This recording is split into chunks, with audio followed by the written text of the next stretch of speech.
Bledsoe was arrested. Patrick Montgomery was in court. Jonathan Manapa will stay in federal custody. No, I don't take responsibility at all.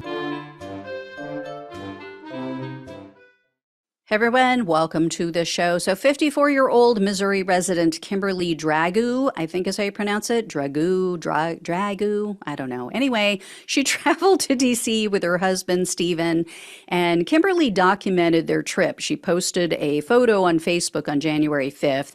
It was a photo of the two of them on a plane, and she wrote, quote, "Washington, D.C. Trump rally, here we go." So they headed to the Capitol on January 6th after Trump's speech, and Dragoo shared video updates on Facebook. In one video, she said, quote, "They stormed the Capitol. We got stuck in the crowd for like an hour. I'm not getting back in it again."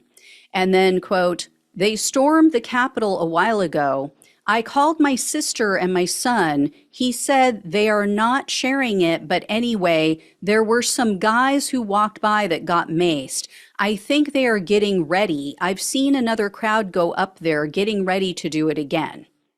So smoke and area close signs were very visible in her videos, but she stayed on the Capitol grounds, and Dragoo acknowledged that the Congress was, quote, having a hearing.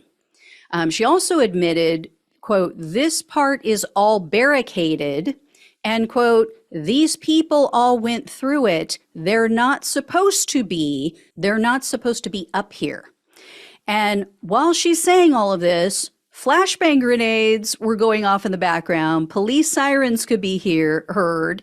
And the prosecutor said you could see police vehicles arriving. So she knew, her husband knew, they were not allowed to be there.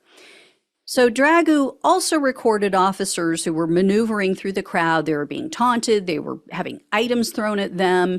And yet she and her husband still entered the restricted grounds. They still made their way to the Capitol.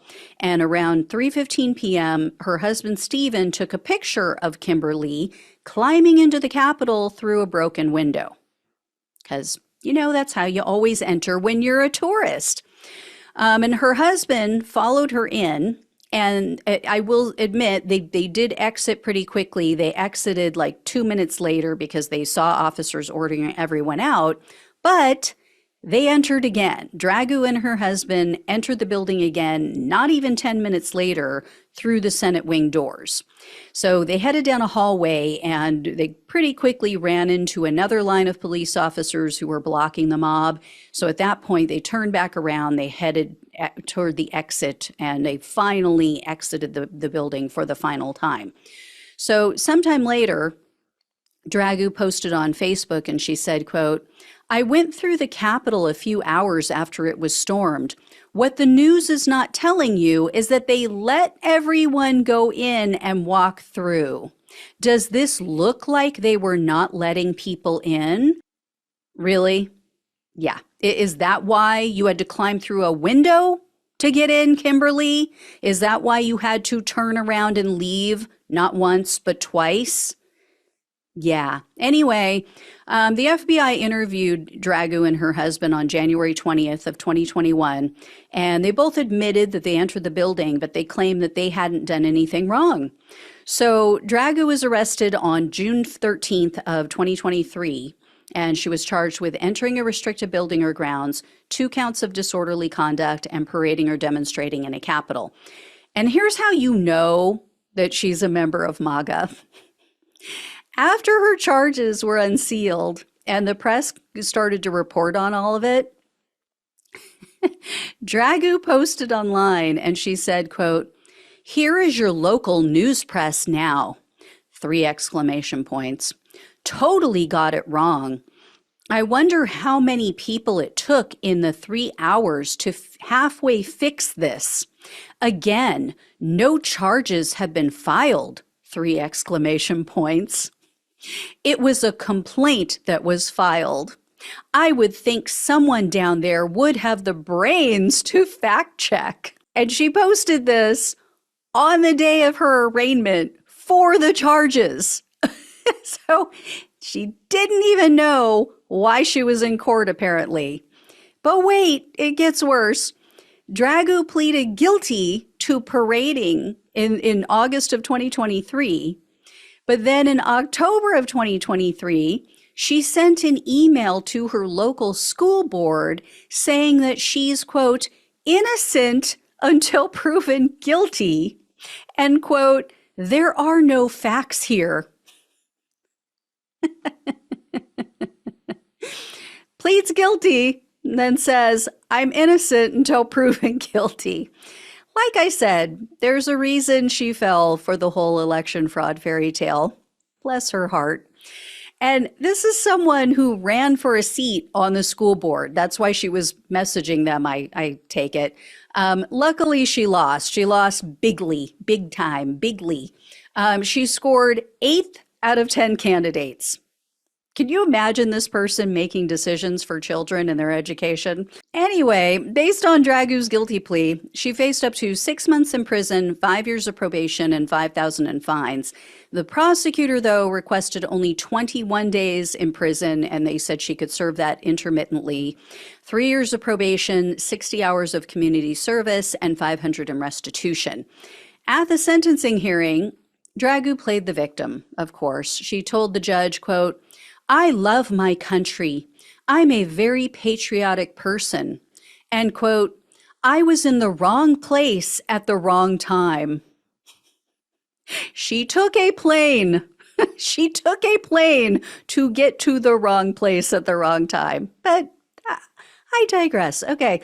She also complained, quote, people come at me so bad. I have people who hate my guts. I'm tired of it. Better take a nap. Better go take a nap, Kimberly. Anyway, U.S. District Judge Beryl Howell presided over Dragoo's case, and she wasn't buying this sob story. Judge Howell told the Dragoos, quote, you repeated the false story that the 2020 election was stolen. That's been debunked. You crawled through a broken window. You went into the Capitol a second time. You guys were having a good time. You were having fun while people were locking themselves behind doors and hiding beneath desks. And this part was really interesting. The Dragoos submitted numerous letters of reference to the court, and the judge repeated something that a statement that was made by another judge who handles January 6 cases. Judge Howell said, quote, not one of the letter writers seemed to know what you did. Of course they don't. Of course they don't, because these people can't even be honest with the court. So why would they admit to their friends and their family and their neighbors that they committed crimes? So in the end, the judge sentenced Dragoo to 14 days in prison to be served intermittently, 3 years of probation, $500 in restitution, and a $5,000 fine. And the fine was a big deal with the judge. She actually gave the prosecutors grief for wanting to give Dragoo community service when she hasn't accepted responsibility for her crimes. And she questioned, why wouldn't you impose a fine? Because they clearly have the financial resources to cover it. So anyway, not enough, not by a long shot. I blame the prosecutor on this one, though. All right, so I will let you know if I hear any more. But yeah, let's hope Kimberly's overtaken a long nap to get ready for more. All right. Thank you all so much for watching and listening. Please like, share, and subscribe. Please donate if you can. Love you all. Take care. Talk with you soon.